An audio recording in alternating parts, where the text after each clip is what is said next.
Okay, good morning, everyone. My name is Bill Plunkett. I'm Director of School Counseling, and welcome to our Senior Parent School Counseling presentation. I'm sure hard to believe that we're here, and look forward to get started. Glad that you're able to come this morning. We're excited to share with you what we feel is really essential, kind of concrete information about the upcoming steps, tips for accomplishing everything that needs to get done, and also perspective on just kind of maintaining a healthy and balanced approach to what should be a really wonderful stage in working with your children. Our purpose and what we hope that you'll leave today with is an understanding of the real nuts and bolts of the college application process. Along with that, just a feeling of confidence that students are in excellent hands here at Staples, and optimism that in spite of what you may hear sometimes, we're going to hang on tight to our trust that things will work out when all is said and done. Our focus today will be on the college application process. That said, if your child is considering something other than a four-year college, that's awesome. Please do connect or have them connect with their school counselor so that we can make sure that they're on track with their planning. Really, not everyone here at Staples does go off to a four-year college, and certainly not right away, whether it's a gap year, PG year, the military, workforce, trade or technical schools, community college. We have students who are doing it all, and a lot of great options that are worth considering, so we're here to help. As counselors, we really do care about our students and certainly are committed to making sure that each and every one of them has a positive senior year and that they're set up to make the most of their final chapter here at Staples, as well as what's to come after that, and that you're armed with the information that you need to support them along with us along the way. So before we get to the rest of the program, I'm going to bring up somebody who's been influential since they started here at Staples and will be to the end, Assistant Principal Christine Cincotta.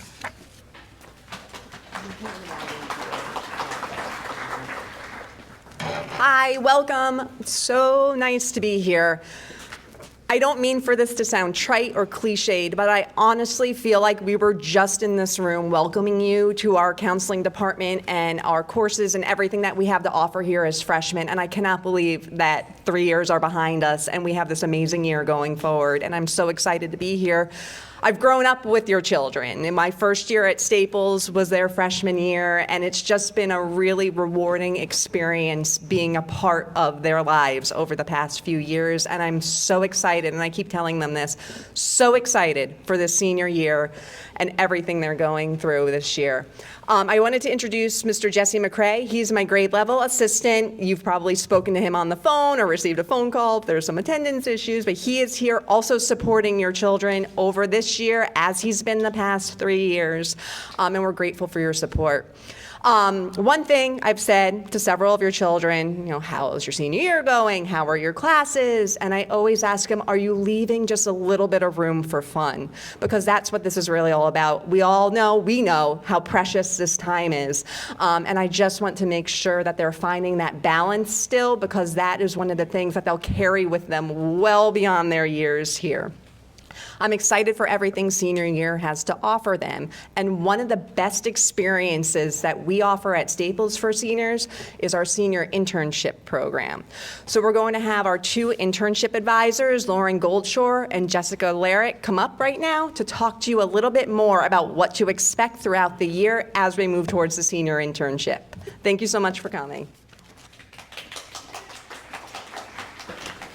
Hello. Hi. I'm Mrs. Goldshore. Mrs. Larritt is sitting over here. So we've had kids in the high school for a while. We both now have freshmen, so we're starting the process all over again. But the 2 of us run the senior internship program.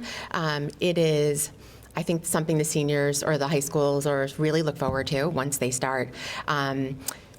When you walked in, I left 2 handouts for you. There's a timeline and an information sheet. So if you don't have it now, just be sure to pick it up on your way out. After the presentation, if you have any questions, just come find us. We're happy to answer any questions that you might have. So the program, it's been around for about 20 or so years. It's a privilege extended to the seniors, allowing them the opportunity to engage in a learning experience outside of the classroom. Participation is voluntary. A few students always decide to stay back in classes, but each year the seniors are really excited and most do participate. Our dates haven't been finalized as of yet. This year the program should begin on May 18th and will run about 4 weeks. Students will be required to complete about 90 hours in that time, over 20 days, which is about 5 hours a day. And it's typically during school hours. Since the participation is in lieu of attending classes, internship hours are a graduation requirement. So if your senior decides to participate, the school year is still very much in session, and they will be expected to be on site and complete those 90 hours. So some of the details. There's 2 ways that your senior can find their internship. They can select sites off of our list. We probably have over 200 sites now. We are lucky enough to add at least 10 or so a year.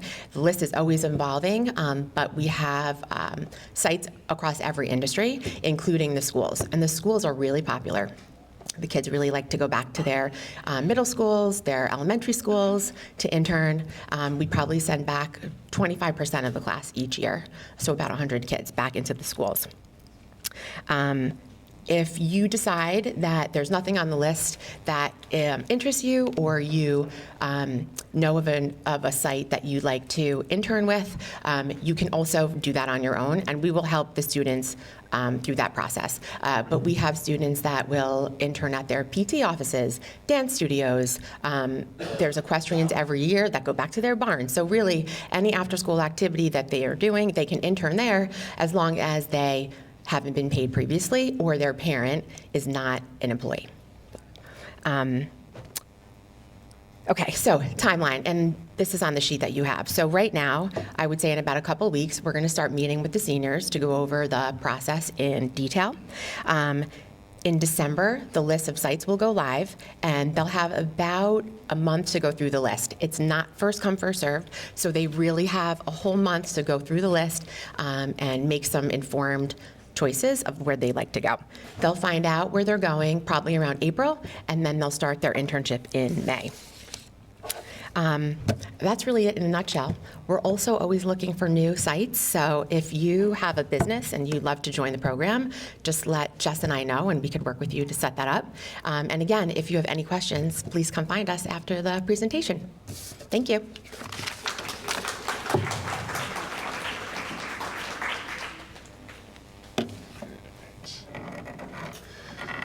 All right, so just by way of an update and recapping some of the communications that have gone out from us recently, last Friday, August 29th, you would have received our latest comprehensive email outlining the post-high school planning process to come at Staples.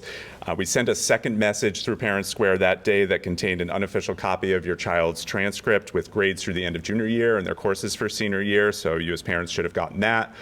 We've done multiple checks at this point, but if you see anything that's off, let their counselor know next week, just so that we can make sure that we address it before we start sending materials through SCORE the following week. From here on out, there really shouldn't be any schedule changes. Students are committed to the courses that they've selected for both first semester and second semester this year, and we provided a lot of time to address any issues that could have come up.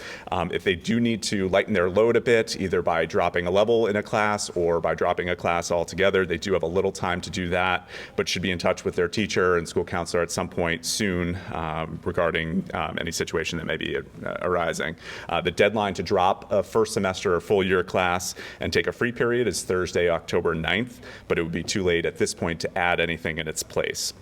If they're enrolled in a class that's eligible for either Southern Connecticut or UConn early college credit, you would have also received an email from us with information and instructions to follow. Depending on the class that they're in, the process looks a little bit different, but let us know if you have questions about that. Next week, you'll be receiving in the mail an updated status of your child's progress towards graduation. We send this to all seniors and their families, so don't be alarmed that you're receiving something, that there's a problem. It's really just to make sure that we're all on the same page here at school and at home as far as what's required from here on out, so that there are no surprises come the spring. We've checked to make sure that students are in their courses that they'll need to graduate. Starting yesterday and over the next couple of weeks, counselors have been meeting with seniors in their connections groups. They're receiving some of the same procedural information that you'll be getting today. We really try not to overwhelm them with more than what they can take in at this point, with a lot going on, and just let them know that we're here and point out some of the resources that are available that you'll hear a lot about throughout the presentation to have. And if they have questions, addressing those. One of the major points that we're really trying to hammer home is that if students haven't already checked in with their counselor at the start of this year, that would be good to do at some point in the next few weeks, just to see where they are and what we can do to help at this point. In most cases, through senior year, we're meeting with students individually and then in touch with parents on the side if necessary. If it's helpful to meet all together, we certainly can, but students generally are there and being able to work with us independently, and that's what we tend to prefer, and like them taking as much ownership as possible, and then if there's communication that would be beneficial for us to have on the side, we can always do that. Believe me, we know the process raises a ton of emotions, particularly with changes and uncertainties in higher education, specifically what you might hear swirling regarding the competitiveness of college admissions. So really work with us in trying to maintain a sane and sensible approach that's all in support of your child's overall well-being, that does include, but isn't just about where they're going to be going to school next year. So a few words about the class of 2025 at Staples as a reference point, which by and large ended up pretty similar to most years in recent history. You're able to access updated statistics through SCORE for all the colleges. We'll also do a full presentation to the Board of Education in November. That's where we'll go into a lot more detail on all this and do sort of a deeper dive into the data if that's something that you find helpful. Many of you also attended our college planning night last January, where we shared a lot of data compiling the college acceptances and matriculation from the past few years. If you didn't attend, you can always access the recording and any of the handouts with that data in Schoology. So for the class of 2025, students applied to 369 different colleges. They've gone on to attend 153 different institutions. This number is something that we're really proud of and reflects diversity of our students and the range of choices they make at the end of the process. There's also many students who are pursuing other opportunities beyond college that are really cool, going to find fulfilling. There's truth to the notion of lower acceptance rates as low as the single digits at the most selective colleges. It's nationwide. That's something that we've seen here at Staples when it comes to the Ivy, certainly, top research universities that are essentially just as competitive, some prestigious liberal arts colleges. That's because with pretty much the same number of seats available, students are applying often unnecessarily to that many more colleges when they're targeting this group in exclusivity. Beyond these maybe 25 or 30 colleges or so, we've seen a significant rise in applications to public universities in the South, so Texas, Clemson, Georgia, places like that. These are colleges that have grown increasingly popular with our students for a variety of reasons, but I have to say are often added late to their list because they often hear about their friends who are applying there, or students think they're going to be easier to get into than some other colleges. And then the college gets flooded with applicants, and so that students are less likely to be admitted. Here again, we'll say students should approach their list with intentionality and individual fit in mind, not getting caught up in what others might be doing. So avoid that temptation to add more and more colleges to the list, basically praying that something's going to stick to the wall. That being said, we're hoping that we've seen things kind of plateau and are not going to see either a continued increase in application numbers or a decrease in acceptance rates moving forward. In large part, this is due to a significant demographic shift that you've probably heard about nationwide in the number of high school students, which is impacting colleges a great deal no matter how selective they are. So the vast majority of colleges are looking for students to accept and not deny, including many excellent, highly regarded institutions. The process itself can be taxing and tricky. We know that, and that's why we're here. But in spite of what you may hear, we do find that our students are ending up in a really good place. If you look at the overall acceptance rate at Staples, so all the acceptances out of all the applications that were filed, the percentage of acceptances has actually increased each of the past 4 years. In last year's class, we had 137 students who were accepted to all the colleges they applied to. One or more. 205 students who were accepted to at least 75% of the colleges they applied to. 330 out of about 400 students accepted to at least half of the colleges they applied to. So in the vast majority of cases, the acceptance rate for Staples is at or exceeds, often far exceeds the national average. At Staples, the average number of applications filed per student last year was 8.2. Which is actually the lowest of any class in almost a decade. So many students were making reasonable decisions about where to apply and also how many colleges to apply to. Many had realistic, balanced lists of 6, 8, 10 colleges and fared really well. Bottom line, 95% of our Staples seniors reported being very satisfied or satisfied with their post-high school plan, even a little higher than what we typically see, and evidence to maintain trust in the process. So, we certainly believe there are important choices to make as a family now around building a realistic, balanced list, taking an intentional, organized approach, and adopting a healthy perspective that will bring plenty of good news and end up in the long run having some positive results. So enough for me now. You're going to hear from several of our counselors today about other aspects of the process to come. I'm just going to quickly introduce the counselors who are not presenting but are here to cheer us on. So Christina Banks, Tom Brown, Deb Slocum, Vicky Kaposi over there, Sarah McGilnick in the back, hello, Maddie Sokolowski and Kim Curran, I don't know if they're floating around, so yep, there we go, okay. And we also are fortunate to have a counseling intern with us this year who your children may get to know. She's going to be sitting in on a lot of our meetings and then ultimately leading a lot, Victoria Lopez. It should already be clear we work really closely together as a team and are always bouncing ideas off of one another and utilizing one another's expertise.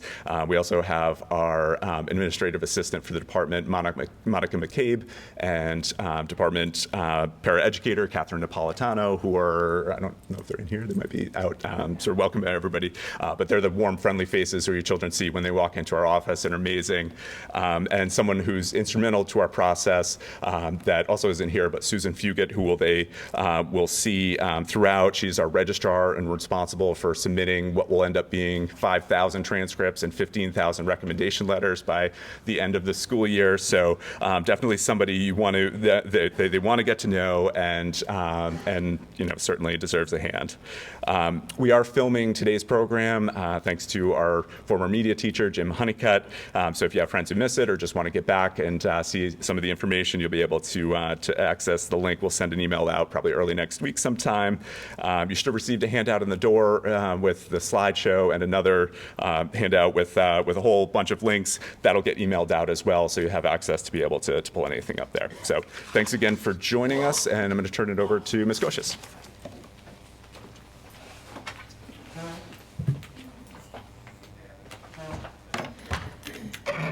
Hello, everyone. I'm Katie Koshes, another one of the counselors here.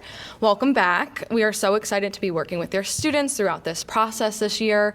What I tell students, we all tell students, it's completely normal right now if they're still exploring all their options, especially for some of their later schools, their regular decision schools, which typically have those later deadlines. We don't expect any of them to have their final full list in place right now, but their priority should be working on narrowing down their early decision, early action enrolling schools as those deadlines are approaching sooner. We remind students that their goal is to create a list that's realistic, balanced, and that truly reflects who they are and what they want out of the college experience.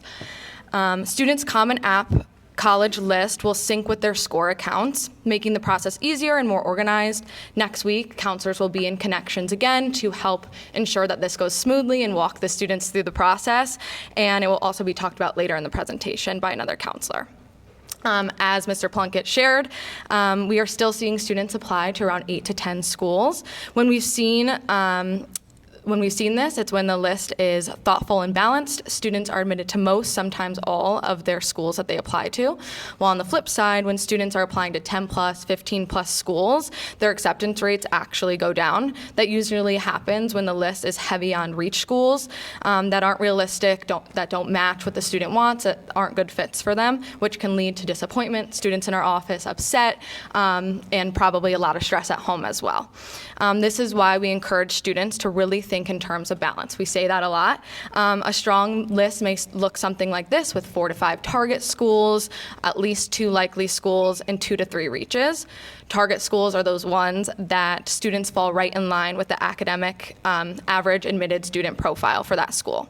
Likely schools are where a student's academic profile is stronger than the typical admitted student. And reach schools are, well, just that, reaches, right? They're schools that are selective and simply harder to predict. It's also important to remember that the likelihood of admission can shift depending on a student's intended major. This is something we're seeing more and more. Like, for example, business or engineering are typically more competitive majors, and it could take a school that may, on score, look like a target for your student into something more like a reach because of the competitiveness of those majors. So what we really encourage students to do is dig into the data, ask questions on visits, look on the websites, and really consider the competitiveness of the major that they're applying to at that school. And they can always talk to their counselor about that as well if they want to look at what their list is looking like. One of the best tools for looking at all of this data are our score scatograms. Hopefully students were using that over the summer as they were building their lists. These scatograms plot Staples historical admissions data with GPA and test scores so that families can see how students with similar academic profiles have done in the past. They're not perfect predictors, but they do give a really useful reality check, and it can help students calm down a little bit and see where they're really falling with those schools and not just kind of guessing or looking online, right? Our message to students is that these scatograms are not about discouraging them. They're about helping them see the bigger picture and focus on schools where they have a strong chance of being admitted. To make this easier, we do have a video titled Understanding Score Scatograms. It's on our website. It's in the handout that seniors got in Connections, and has been posted in multiple different places. Another opportunity for students to learn more about their potential schools for their list is through our College and Career Center. Every fall, we host over 100 schools with representatives coming to visit. These visits are a fantastic opportunity for students to get to hear directly from the person who may be reading their application. It's also a great chance to ask questions, learn more about the school, especially if they can't go out and visit or they haven't had a chance to already. For colleges that track demonstrated interest, attending a session can make a positive impression. A lot of times the schools may have like a QR code that students fill out or a little sheet they can fill their name out. So really important if students are able to go that they are looking at those visits and signing up for them. If a student can't attend in person, there are other ways to demonstrate interest. They can join virtual sessions, sign up for mailing lists, follow schools on social media, or attend local admissions events. All these small steps help colleges see that a student is actually interested in them. We also include a list of college visits in our counseling newsletter, which is an amazing resource to keep an eye on. And we also send emails regularly, so be sure to check your inbox. Now let's shift to the different application timelines. There are a few main rounds to understand. First are going to be those early rounds, which I talked about earlier. So you have your early decision, ED, early action, EA, and rolling admissions. These applications are typically due November 1st, November 15th, with a few schools that want to be early in the October 15th deadline. And then students typically will hear back from these schools around December or January. And then regular decision deadlines are later in January, February, and they typically hear back around March or April. Most Staples students do submit an application in the early round with either ED or having early action schools, typically so that they can hear back sooner, get some decisions before maybe the winter break. The key difference is that ED is binding. This means that if they get into that school, they're going, they have to withdraw their other applications, where early action is not binding. They might hear back earlier, but they have a chance to wait, compare their options, and make a decision later on. Because ED is binding, some schools may admit at a slightly higher rate in that round, but ED only works to a student's advantage if they're applying to a school that's a true favorite, where they're a strong candidate, and where the fit makes sense academically, socially, and financially. What we don't want students doing is using their ED opportunity on a school that's a huge reach, because then they'd be missing out on the potential advantage ED could provide at another school that's a better fit. When decisions come back, students may see a few different outcomes in their portals. Accepted or denied, straightforward. Deferred, that is from the early rounds where a school might push a student to regular decision because they want more information and reconsider their application. Waitlisted, this is where a student's admitted, but there's not a spot at that school currently for the student, so they do have to commit elsewhere while they continue waiting. And then last is conditional acceptances, which we're seeing more and more with some schools. This might look like studying abroad for the first year, first semester, beginning in the spring semester, or being admitted to a different campus for their first year. So making sure looking at those acceptances and what it what it means in those students' portals when they get those decisions back is really important. One important piece to keep in mind is students' senior year grades, right? A lot of kids, they submit their applications, they feel done with everything or stressed, and then they let those grades slip. Really, really important that they are focusing on, all of senior year, but really that first semester is super important for them because their regular decision schools will see those mid-year grades. Those are automatically sent to the colleges, and they will be looking at them in their application for consideration. And then early schools, they will see their freshman to their junior year grades and their intended senior year courses, and then they'll only see quarter one grades if it's required by the college. And we have a process for requesting that we'll talk about later on. So it's really important they focus on their grades because that can really, really help their application, especially if they're deferred or for those regular schools. So make sure reminding them at home, keep up with the classwork. As you can tell in this last slide, thank you. This graphic we showed to students, I know it might feel like, whoa, there's a lot of stuff there. There's a lot of moving parts to this process. It can feel overwhelming at first, especially if it's your first time going through it with your student. But the good news is we've been through this cycle many, many times, and we're here to help guide you guys through it and guide students through it. As you can see in this graphic, some parts are the student's responsibility, right? Things such as their application or sending test scores. Then there's responsibilities of the school, like transcripts and recommendation. But the main picture of all of this is that it all gets to the college in the student's application, and we'll all get there. So our message to you today is that you're not alone in this. The process may have a lot of details, but we do have a clear system in place and plenty of resources to support your students. We're excited to work with them and with you as they take these next steps towards college. So thank you, and welcoming up Mr. Washenko.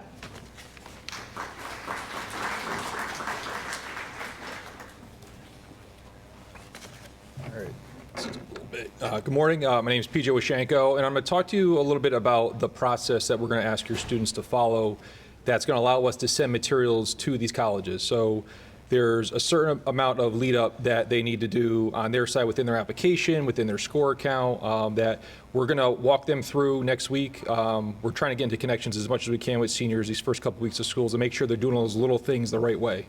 So part of those is doing a FERPA release and authorization within the Common Application, which gives us permission to send materials to the colleges, also waiving their rights to view their letters of recommendation, which they should say. It makes it a lot more credible when the schools see that and they read the letter and it shows that like that's the teacher's words only, that's the counselor's word only. So we're making sure that it's credible, it's honest, it's sincere. That's what the colleges want to see. They're going to be great letters, but saying that you waive the rights, that's very important within that process. Okay, SCORE, which is the database that we use to send the materials to the Common App, has now created a like a partnership with Common App. So the two systems need to be synced together. Okay, there is a process that we're going to walk them through on Tuesday.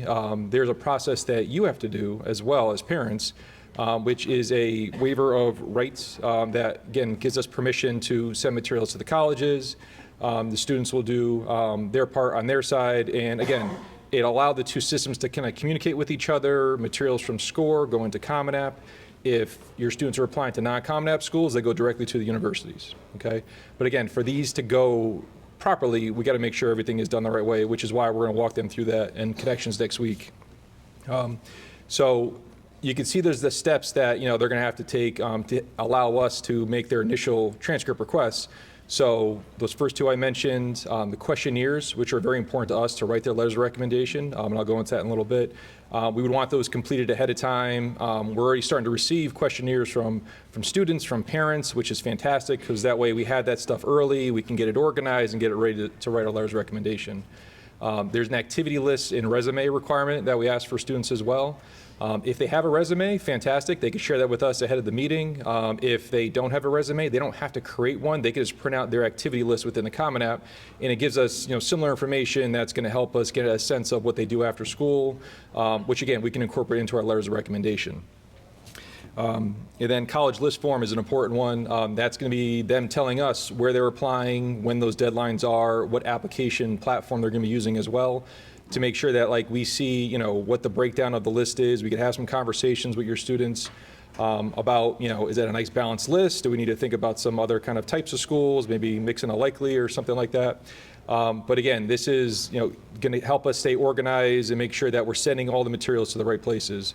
So once those first 5 steps are complete, they would have an appointment with us to now send their materials to the colleges. The materials are just going to be, it's a transcript, it's going to be invitations to the teachers for their letters of recommendation, school profile, school report form, just again, little things that the colleges are going to require, but that's how they get it initiated. All right, they don't do anything through the Common App for their primary teachers doing their letters or for us doing their letters. It's all done within SCORE. So again, we're going to make sure that they do this the right way. We're going to walk them through it. Again, it takes about 5 to 10 minutes to kind of get all the systems communicating with each other, but again, we want to make sure it's done the right way, and it'll be done next week. So for the initial transcript request for when they come in, we do ask about 4 weeks, about a month before their first deadline. So we give you kind of the time frame for when they should be making their appointments. The request window opens up on September 15th. So if you happen to have a student that is applying to October 15 schools, we would want to see them that first week. And again, all of those steps are completed before they have the meeting. They have our links to our calendar, so we're starting to get appointments kind of booked already for that week, which is good. So that's telling us that they have those early deadlines. But again, if they're not ready, don't feel like they need to join the initial rush of kids coming in. So it's okay to pump the brakes a little bit, make sure things are nice and organized, make sure the forms are done properly.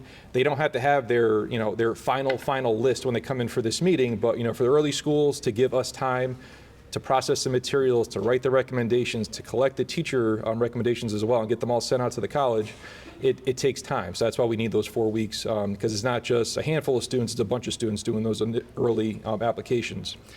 And again, the process, for it to go smoothly, we want to make sure, again, that they have all their questions answered, that they feel good about their list. We're starting to have some meetings with our students ahead of time. I met with a couple yesterday who just want to make sure things are going in the right direction. That's great, but that's not the meeting that we're talking about. So if they want to kind of do a couple checks, that's fine. But then when they're ready to go, we want to make sure that, again, everything's lined up the right way. For counselor recommendations, so there are 2 questionnaires. There's one the students do, and there's one that you'll do as parents. These are super important to us because it's, we're not going to have as much interaction with your students as you do, of course, right? This is where they can tell us stories about, memorable experiences within Staples or, something they did with a sports team or a club. Characteristics about themselves that they feel like this really says, speaks to who I am. As parents, your questionnaires, I love them because we get the stories about, their growth, their development, their accomplishments, their, kind of discovery of, being mature and kind of like, those large kind of growth moments that they have and, anecdotal stories that are just so nice to hear. And then we can kind of weave those into our letters. I had a student, one year was talking about, a landscaping business he would do for like the elderly around town. And, I was like, oh, that's great. Hardworking, determined, outside, working with his hands. But the part I loved the most was that like the connections he made with his customers. He would take the time and speak to them and talk to them and create like friendships or bonds with them. Like that was so wonderful to hear, and kind of seeing those experiences and reading about those experiences, I can get a better sense of what that work meant to him. So, think about, they may not go into much depth and detail with their stories. We would love for you to do that. So that's really helpful for us when writing the letters. And then the common application, I know I mentioned that. That's the things that take up their time after school. They could be fantastic students in the classroom or hardworking students in the classroom. The teachers are going to cover those are kind of anecdotal kind of stories. We want to see what they're doing after school, so we'll touch on that with our letter of recommendation. We leave the academics for the most part to the teachers, which is why we want them to make sure they choose the right teachers for their recommendations. But the activity lists, they might be very busy. How they fit that all in the day, sometimes we don't know, but we try to help the colleges understand that. Or, they may be doing a little bit of things that are just really important to them, but again, that's something that, we want to make sure they understand. So it's important to make sure that, if you want to look at that list and make sure they're not missing something. Again, sometimes the students will just kind of not think something's a big deal or not think it's that important, but you as parents, you could say like, what about this? What about that? And you can get it onto the list as well, which gives us, good, information to have. For teacher recommendations, they still follow that kind of 4-week, schedule. Give them their materials, 4 weeks ahead of time. Some of your students might have done this already, and that just helps the teachers kind of have the information in front of them. They may have their own form or questionnaire or survey, or maybe they had to sit down with your student just to make sure that they're remembering all the important parts of their experiences with them in the classroom. Teachers might ask for the counseling form, so we have our own form that we created for teacher recommendations.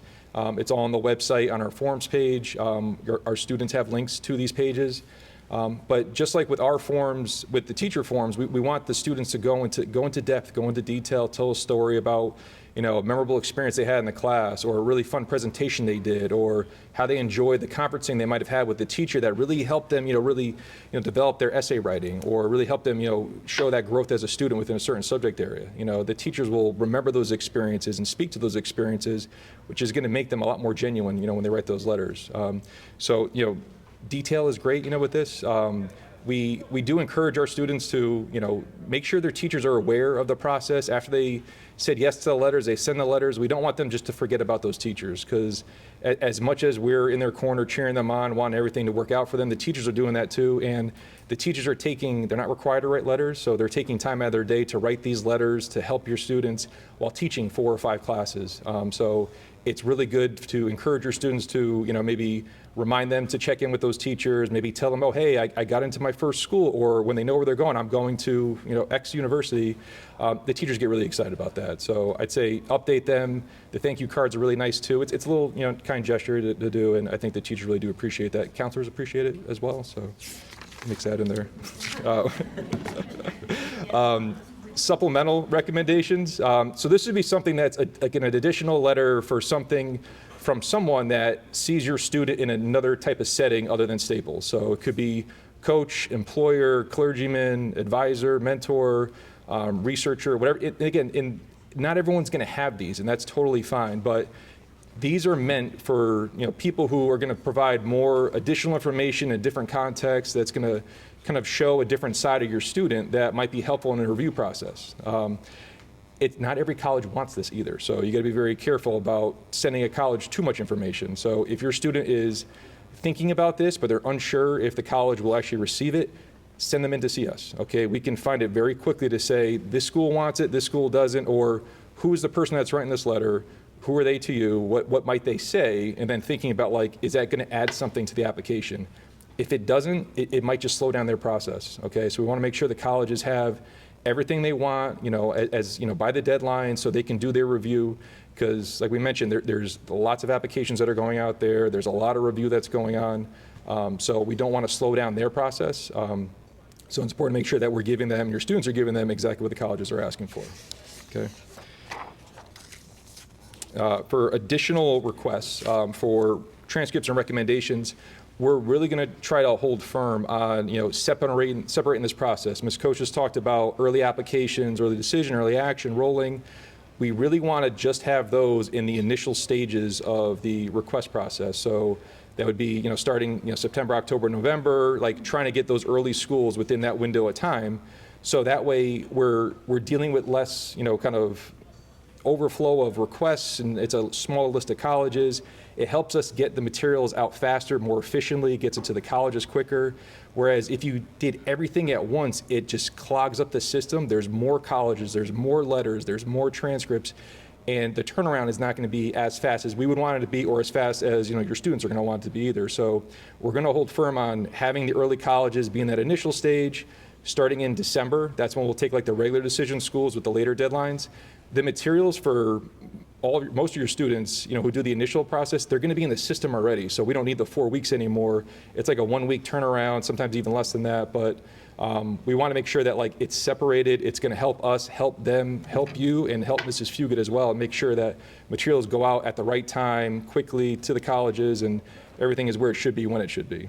But again, the request process, the initial one is with us, their counselor. They'll make an appointment with us. The follow-up, the additional requests, is with Mrs. Fugit during the lunch waves. So when she's not doing the additional requests during lunch, before lunch and after lunch, she's sending out all those materials. So we really are kind of giving them a window to come in during that time to get these requests in, because it allows her to do her job outside of that time. So we're going to remind your students about this. They'll probably forget, so they might need some reminders at home. But again, it's a lot, and they're being seniors and students and athletes and performers. There's a lot going on. So We're going to give them as much information as we can when we feel like it's appropriate. Any support that we get from you at home is going to be really helpful too. Thank you.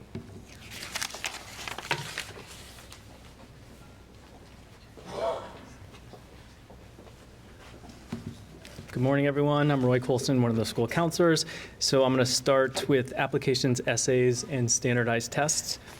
Depending on which colleges students are applying to, there's going to be three main types of applications they're going to encounter.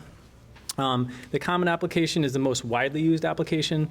So most students will apply to the majority of their colleges using the common application. They may actually only need to use a common application as their source, as their application source. So it's accepted by over 1,000 colleges and universities.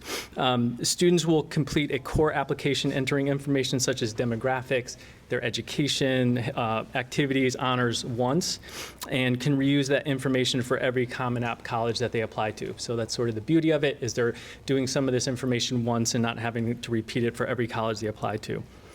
Students will write one main Common App essay as part of their application. So that essay will, again, go to all their Common App colleges that they apply to. Many colleges will also, in addition, require school-specific supplements, which can vary, from school to school. Students will need to check with each college, as these requirements, again, are going to be different.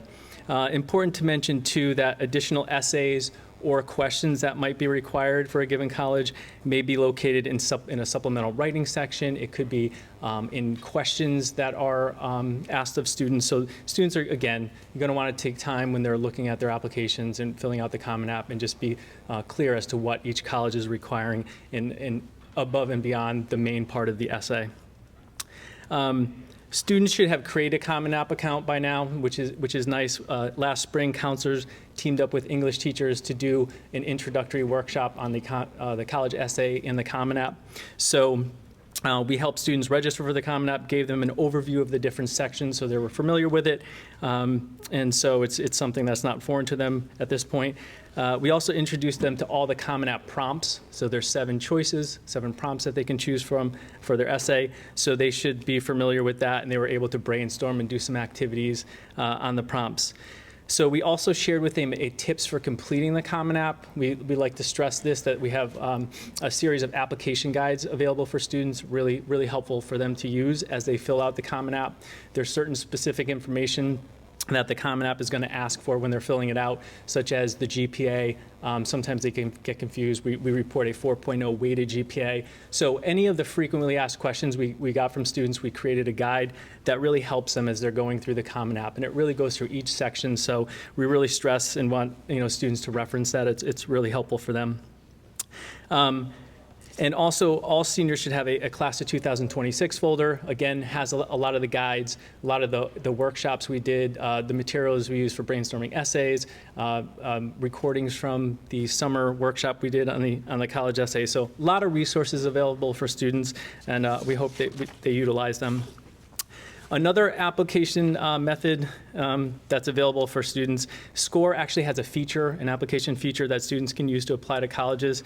We don't expect a lot of students are going to use this feature, but it is something available to them. They can see their school counselor if for some reason they want to use that. We do have a tips guide as well. Sometimes we've seen that if students exceed the Common App 20 application limit, which we hope students don't exceed the Common App 20 application limit, if you can help us with that. But again, if some students do, they have some options. And then again, school-specific applications, schools that don't subscribe to the Common App. It could be international universities, military academies, UC schools. So they might have to do a school-specific application. But those are mainly the 3 sort of variations that they're going to encounter. So, in summary, just really students need to identify, their schools, what applications they need to use to apply to their schools. Certainly utilize our application guides. A lot of the links or a lot of the handouts that we've given them have links to the guides, and they have on our website resources as well. Another piece in the application process that they might encounter is the self-reported transcript and academic record system. This is a system that's been around in recent years, and it may be required for some schools. It's called the STARS for short. So it's a platform that allows students to submit their academic history to participating schools and universities. Essentially, students are self-reporting their transcript to schools, so the schools have the information to get started on processing information efficiently. So students will need to create an account. There's a STARS platform. They'll create an account, and they're going to actually enter their transcript information. They're going to use the transcript we sent to them recently. They also have access to their academic history in PowerSchool. So they'll enter that information into the system, so colleges will have access to all their academic history. They're essentially doing a little work for the colleges. So once they do this, and typically they'll find out that they have to complete the STARS. It might be listed in the pieces that are needed for an application. Sometimes students don't see that. They'll apply to a college and get notified saying, you'll now need to complete the STARS. They might see it in their application portal account. So they get notified some different ways. They just want to be, again, checking emails, checking their portal accounts. Probably takes half hour, 45 minutes for them to input the information. If they have multiple schools that are going to require the STARS, it's similar to the Common App. Once they create their account and input their transcript, they can use that to any of the schools that apply to it. So that's convenient. And again, we have a tip sheet for completing that, of course. And then now I'll move on to the personal essay. Really important piece in the application process. This is where admission officers are going to hear the student's voice directly. Something that grades and test scores really can't convey. So it's a really good opportunity for them to express, their values, and it provides really that committee to get to know the student. So it's a chance to express their personality, experiences, passions, goals in a way that the rest of the application cannot. Really can showcase their personality, highlight some experiences that they've had, some stories, challenges, achievements, the things that have shaped them. They're really going to want to share that and take this opportunity. As I mentioned before, too, in addition to their personal essay, they are going to have some supplemental essays. And again, some of these are shorter, could be 250 words or less, 100 words or less. It might be some questions, but I think I'd like to stress that they should kind of approach this with the same seriousness as the personal essay. I think some students put a lot of effort into that personal essay, and these questions, they might not feel that they weigh as heavily, but in talking to admissions reps, sometimes they gain a lot from those questions that they ask students. And the supplemental essays sometimes are referred to as the why us essays, but they can vary in the way that colleges ask questions. It could be very creative questions that will really make students think in the responses. It's going to take time, so they really want to put the time aside and really identify which schools have supplementals, and then kind of map that out. And again, at this point, I think students, we introduced the essay in the spring, talked about supplements. At this point, I think a lot of students are in a pretty good place, the ones I've talked to, with their essays. I think the main essay, in general, students are in a better place. Those supplements sometimes get put aside, but if you could also encourage students to get going on those. And if they haven't, and if they're stuck, which sometimes happens, there's certainly probably students that haven't started their essays, this is a time that we really want them to get started on that. Don't hesitate to reach out to us, or have your student reach out to us to help them get a plan going. AI and authenticity. This has certainly become a topic in college admissions, actually a topic in pretty much everything. But I think really what colleges want is authenticity. Like, that's something that they've always expressed, and it continues. So I think, with AI use, that jeopardizes that. So we really, want to encourage students to use their own voice. The admissions reps want to hear their unique stories, their reflections, perspectives, and it's really no one else can share that than the student themselves. So certainly, they can use AI as a support tool to brainstorm, checking grammar, but it shouldn't be, used to draft essays. So that could cross the line into academic dishonesty. Bottom line, they really need to be writing their own essays. To ensure, authenticity, which matters, of course, to both admissions and for personal growth, through this writing process. Students can really think of AI as a helper, so not a substitute. Similar to working with a teacher or a tutor or a counselor. Tools like Grammarly to catch typos, polish some grammar is fine. Most colleges consider that the same as, a standard proofreading. But the ideas, of course, want to come directly from the student. I would say that it really varies from college to college in terms of AI policies that they list. Some schools are very clear in their AI policies. Some don't even have policies up. So I think it's just another step that students might want to look into, like what is the AI policy at the school, just so they're on the same page. Standardized test scores. So, many schools at this point remain test optional, for the students who don't wish to send test scores. But we are seeing that in recent years, some colleges are adding scores back on. Some of the more competitive schools, the Ivies, some of the, the Southern public universities. So we're seeing, some schools adding them back on. Again, as so much in this process, you're just going to have students check with their schools and see what's required. Some of our advice is really if student scores fall in that middle 50% range of scores, they might want to consider submitting their scores to colleges. They can certainly talk to their counselor to kind of, talk that through. But it's interesting, some schools will be really clear on the website too as to numbers, where they encourage students, if they're over a certain number, they're encouraging them to submit test scores.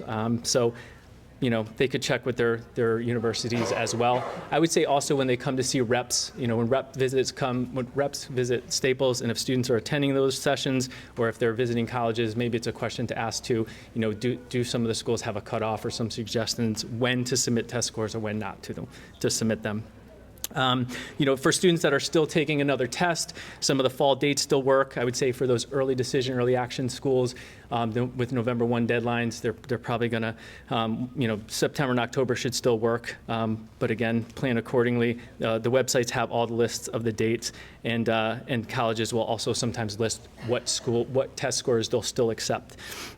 Sending scores, just to be aware, if students are sending test scores to the ACT or SAT, that's their responsibility. Again, follow college guidelines. A lot of times if students are submitting test scores in the application process, schools will allow them to self-report. So such as in the Common App, they can self-report their scores. Some schools will want official scores as part of the application. So it's again, something they're going to have to check with their schools, but that's their responsibility to submit official scores. And if students do self-report their scores, typically if they're accepted to the university, their university is going to want the official scores eventually. And that works the same as for AP scores.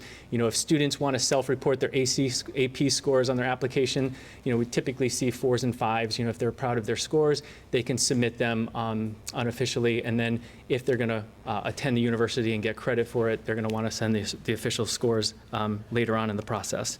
And again, there's plenty of test optional schools. Fairtest.org has always been a trusted site to list all the schools that are test optional, so students can look to see the list. But I always think it's good to also check with their colleges and universities, of course. So the follow-up protocol, certainly, a lot of pieces to this process that you've heard of this morning. Again, we like to ensure you that we do have checks and balances in place, and every year things work out. But when we do submit materials to schools, sometimes students like to see it a little bit more instantly appearing in their portals. It does take a couple weeks, we like to say 2 to 4 weeks or longer. It can sometimes take to process materials. But in the application process, they're going to apply to their schools, typically receive an email saying, thank you for your application. Here's a link to set up your student portal account. Really important step is to set up those portal accounts, and students want to save their passwords when they set up those accounts. Maybe they put that into their spreadsheet, maybe a link to those portal accounts so that they can find them when they want to check them. So they should be checking those application portal accounts pretty regularly. Maybe they set up every week, just go in. Typically the way the portal accounts will work is, there'll be red X's for materials that are required, not yet received, check boxes for materials that they have received. So we want them to just kind of periodically go in, check, make sure everything's there. If for some reason it's been a significant amount of time something's not there, they can let us know. For schools that don't have portal accounts, they can certainly reach out to colleges, to check if for some reason they got a message that the school didn't receive something. So again, something we want to really encourage students to take ownership of, check their portal accounts, keep us in the loop as well. Like I said too, just the emails. I know they're not as frequently checking emails in this process. A lot of schools are sending emails, so I encourage them to check their emails regularly. Financial aid. Coming up Tuesday, October 7th, in the Westport Library, 6:30 to 8. Julie Savino, she's the Associate Vice President of Student Financial Assistance at Sacred Heart University. Julie's done these presentations for years. She's a wealth of information, so she'll present to students and families, the sources and types of financial aid, the application process, determining eligibility, and some tips and tools. So the FAFSA typically comes out. It'll be October 1st. That's the free application for federal student aid for anyone who's applying for financial aid. They're going to be completing the FAFSA. Nothing to do right yet. And then the CSS profile is another application that's some student financial application that some families will have to do for typically private schools. And again, that comes out or is available October 1st. So I think it's important, again, in this process to stay organized, establish some of those financial aid deadlines. Students are going to want to look and see if they are applying for financial aid. When are those deadlines? For some early action deadlines, if someone's applying early action, their financial aid deadlines can be different if they're applying regular decision. So again, they're going to want to just be clear when things are due. We also encourage families to consider, like we talked about earlier, in terms of admission, likely schools. We want to see a couple likely schools on their list. We encourage maybe a couple financial safeties on your list as well. In this process, depending on how things shake out, the cost can vary from school to school. Sometimes it's nice to have a financial safety on your list. And we usually see those students who are in the top 25% of GPA and test scores are going to be the ones that are probably going to be offered some merit aid for the schools that offer merit aid. They're going to want to be kind of those top numbers of students accepted.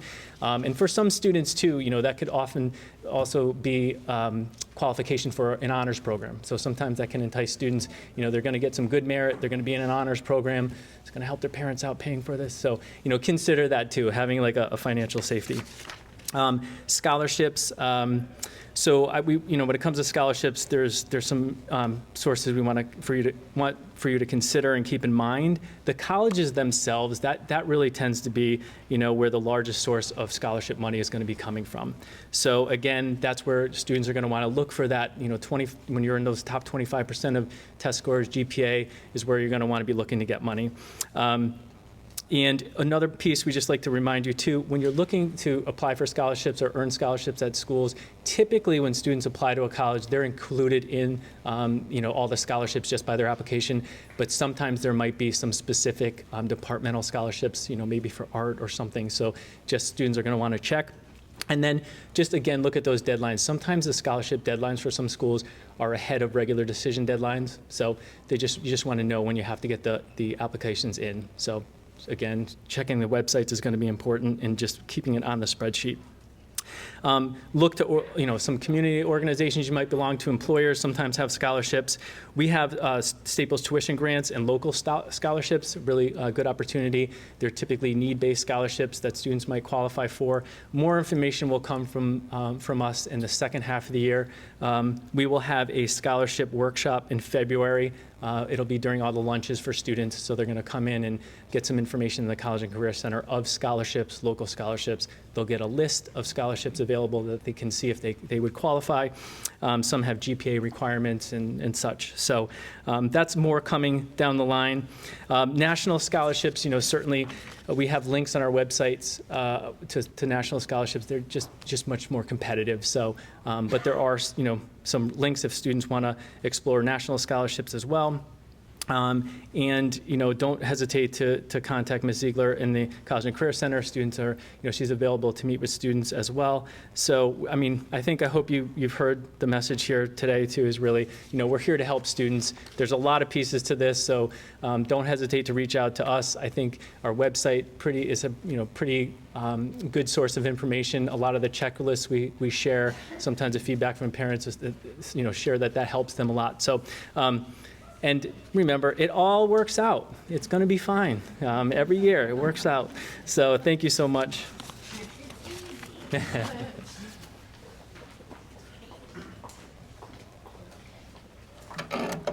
Good morning. I'm Sandra Zeigler, the College and Career Center Coordinator. I know these seats aren't very comfortable, so I'll be as brief as I can.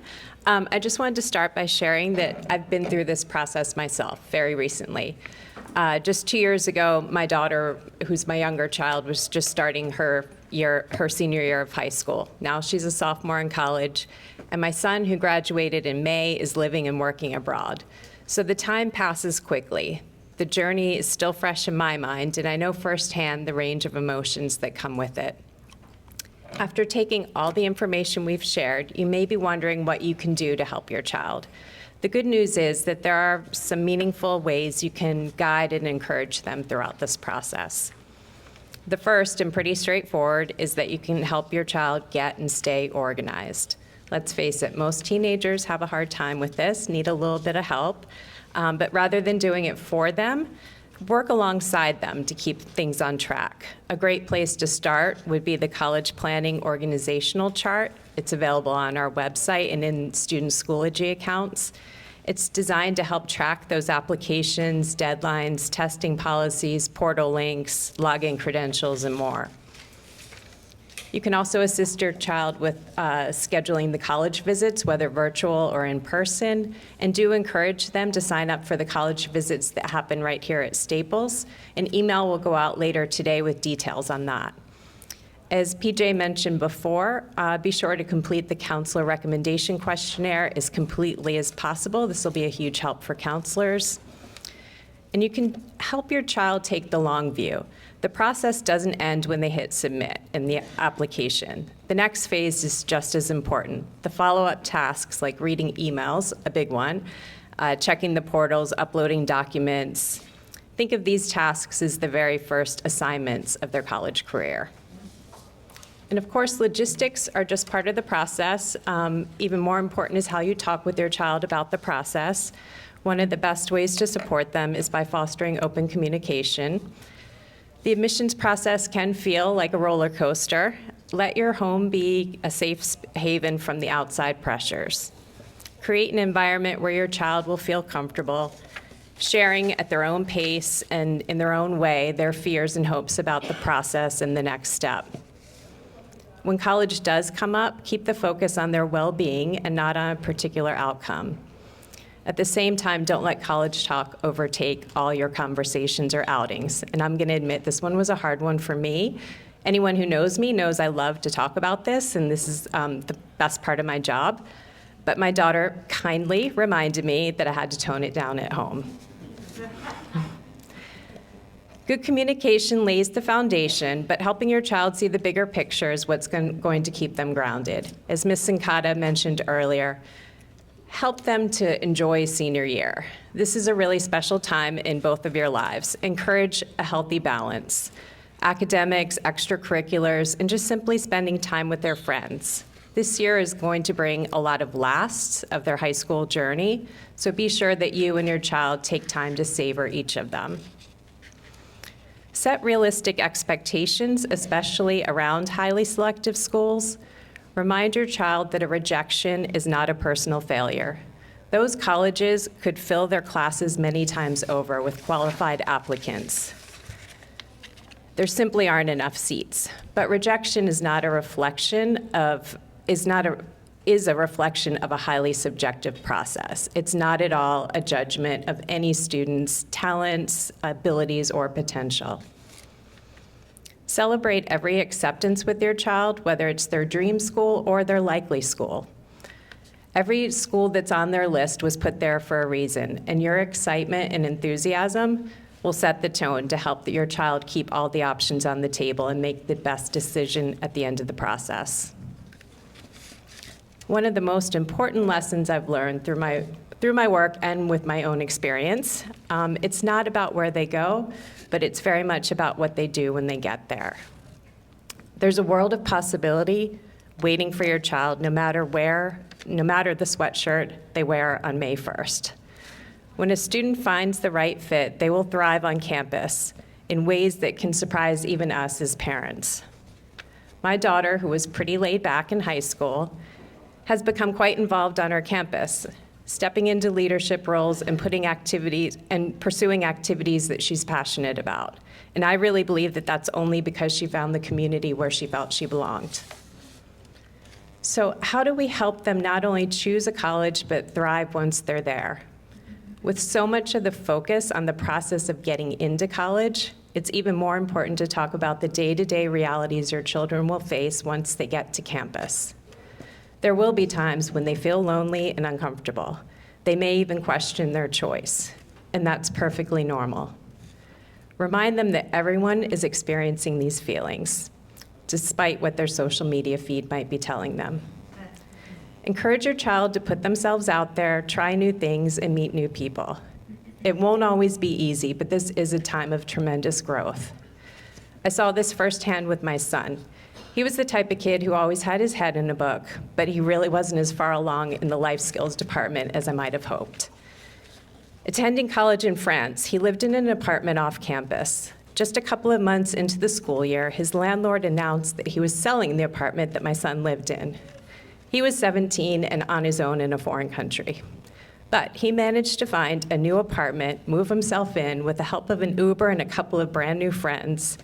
He rose to this challenge, handling it without me swooping in to save him, which honestly wouldn't have been possible anyway. I don't speak French. So he really developed the confidence in himself that I hadn't seen before. And that's what this journey is really all about. Watching our children step into independence, sometimes in ways we never expected, and knowing that we've helped prepare them for the challenges ahead. So just briefly, I know this is a lot to manage, so I'm just going to point out some of the resources, most of which I think we've already covered. But for individual guidance, I would just encourage you to have your student meet with their counselor, go over their applications, ask any questions they might have, and as well encourage them to come to the College and Career Center. I'm happy to help students with applications, essays, financial aid, scholarships. And then keep an eye out for the programming that we have throughout the year. We host sessions with experts on topics ranging from financial aid, international admissions, college process for athletes and artists, and much more. Keep an eye out for the emails. They do contain timely information. The school counseling newsletter will also have information on upcoming events and community events, as well as the college visit schedule. Student Schoology page we've mentioned. Just another shout out for the application guides. They're great for those late nights and weekends when you might be working on this. So as you can see, the process is more of a marathon than a sprint. We're here to help you, support you along the way. Early next week, we'll send out a recording of the presentation along with links to the handout, and we'll be sticking around for a few minutes if you have any questions. So thank you for joining us.